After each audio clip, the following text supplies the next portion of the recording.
हाय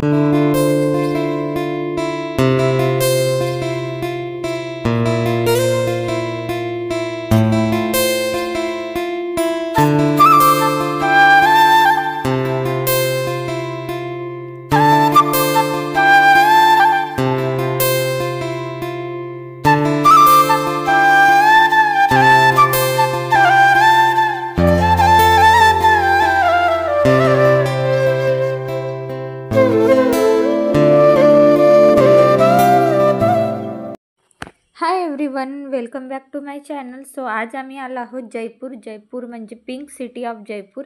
तर बघा, आज आम्ही पूर्ण दिवस जे आहे ते जयपूरमध्ये फिरणार आहोत. त्यानंतर आम्ही इथे जयपूरमध्ये जे जंतर मंतर आहे तिथे आलो आणि इथे बघा सम्राट यंत्र म्हणजे 300 वर्ष पहिलेचे यंत्र बघायला मिळतात आपल्याला. तर त्या काळामध्ये घडी वगैरे नव्हती म्हणून ते लोक या असे इन्स्ट्रुमेंटनीच जे आहे ते टाईम, कुंडली, राशी त्यांना असं कळत होतं. आणि बघा छोटंसं त्यांचं यांनी स्टॅच्यू पण इथे बनवून ठेवलेलं आहे. आणि खरंच सांगते, खूप काही म्हणजे असं तिथे माहिती आम्हाला मिळाली, पण व्हिडिओ वगैरे जे आहे 8 दिवसाआधीचेच आहे, त्यामुळे मला व्हॉइस ओव्हर करायला जरा वेळ झालेला आहे आणि बऱ्याच गोष्टी मी विसरून पण गेलेले आहे. सो फक्त मी तुम्हाला जे मला आठवण आहे त्याच गोष्टी मी तुमच्यासोबत शेअर करते. सो बघा, छान इथे कठपुतली डान्स पण जो आहे तो सुरू होता आणि प्रत्येक जे फॉरेनर वगैरे लोक येत असतात ते लोक खूप मजेने बघत असतात. आणि बघा, आता आम्ही तिथून निघालो आम्ही आणि आता चाललो आम्ही जे हवा महल आहे ते बघायला चाललो. आणि जयपूरमध्ये सर्वात मोठं म्हटलं तर हवा महल आहे. तर हवा महल बघा, आणि या महलची खासियत ही आहे की इथे 365 ज्या खिडक्या आहेत त्या दिलेल्या आहेत आणि त्या खिडक्यांमधून ज्या आहेत तिथल्या ज्या राणी वगैरे होत्या त्या तिथून बघायच्या. म्हणजे जो जुलूस वगैरे रोडवर निघायचा ते लोक तिथून बघत होते. सो बघा, असं त्यांनी जो आहे तो एक काचामध्ये स्टॅच्यू असं बनवून ठेवलेला आहे.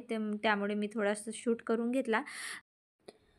आणि खरंच या खिडक्या, छोट्या छोट्या ज्या खिडक्या दिल्या आहेत तिथून बघितलं तर खरंच खूप छान मस्त ताजी हवा जी येत असते. आणि म्हणूनच या महलचं नाव जे आहे ते हवा महल असं ठेवलेलं आहे. आणि सगळं बाहेरचं रोड वगैरे, सगळं गाड्या वगैरे सगळं दिसते. त्यानंतर नेक्स्ट डे जयपूरमध्ये फिरलो. त्यानंतर आम्ही आलो Jodhpur blue city of Jodhpur. आणि इथे बघा, म्हणजे राजस्थानमध्ये बहुतेक घरं पिंक कलरचेच दिसतील तुम्हाला. आणि इथे बघा, सगळा हा जो आहे तो मार्केट आहे आणि मार्केट खूप छान होतं. मार्केट वगैरे आम्ही मस्त फिरून घेतलं. त्यानंतर आम्ही इथे गेलो, मेहरगड किल्ला जो आहे तो बघण्यासाठी आम्ही निघालो. जोधपूरमध्ये जर तुम्ही व्हिजिट करत असाल तर मेहरगड किल्ला नक्की बघा, खूप छान मस्त आहे. त्यामुळे बघा, आम्ही मस्त तयार वगैरे होऊन निघालो आम्ही. आणि वेदूची जी आहे ती मस्ती थोडी चालू असते. सो बघा, इथे पोचलो आम्ही आणि इथे खूप मोठी पार्किंग वगैरे सगळं दिलेलं आहे. आणि तुम्हाला इथे जर जायचं असेल तर इथे एंट्री फीज जे आहे ते 200 रुपये आहे. 200 रुपये गेट एंट्री आहे. त्यानंतर जर तुम्हाला डायरेक्ट जर वरच्या फ्लोअरला पोहोचायचं असेल तर आतमध्ये जे आहे गेटमधून एंट्री केल्यानंतर जी आहे ते लिफ्ट दिलेली आहे आणि लिफ्टचे चार्जेस जरा वेगळे आहेत. त्यामुळे 50 रुपीज काही पर्सन असं जे आहे लिफ्टचे चार्जेस आहेत. त्यानंतर आम्ही आतमध्ये गेलं. खूप छान मस्त अशा पेंटिंग्स वगैरे ज्या आहेत, ज्या पुराण्या काळातल्या ज्या पेंटिंग्स आहेत, म्हणजे काही सोन्या चांदीच्या ज्या पेंटिंग्स बनवलेल्या आहेत त्या वगैरे सगळ्या आतमध्ये लागून होत्या.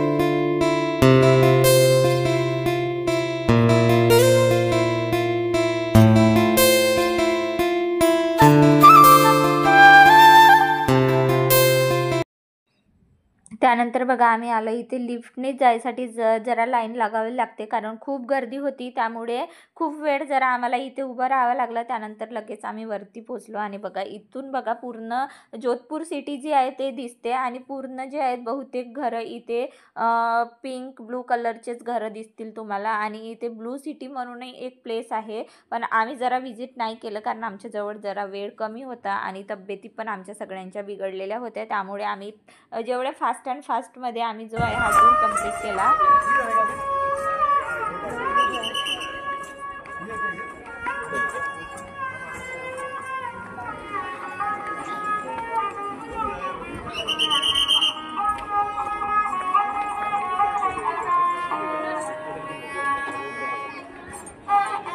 सो बघा हे पिक्चरचं सॉन्गची म्युझिक आहे जे जोधपूरमध्ये बनवलेली आहे. सो बघा त्यानंतर आम्ही आलो इथे शीशमहल बघायला, कारण मेहरणगड किल्ला बघितल्यावर त्यामध्ये शीशमहलसुद्धा आहे आणि हे सोना चांदीचं बनवलेलं आहे असं त्या लोकांचं म्हणणं होतं.